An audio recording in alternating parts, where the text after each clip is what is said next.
Svjedoci smo posljednjih mjesec i po dana događaja koji su uznemirili građane Budve, unijeli nemir i nespokoj u građansku i političku svijest. Imali smo prilike da vidimo kako se krši zakon, kako se krši Ustav, kako se hapse naši funkcioneri i prebijaju, kako se prebijaju i hapse naši građani koji su samo branili izbornu volju.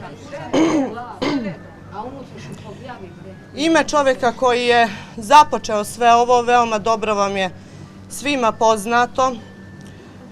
Čovjek koji se i juče usudio da provocira na nelegalnoj skupštini. Ja sam izuzetno ponosna na postavku tima 2016. koji je uspio da skine DPS poslije toliko dugo vremena.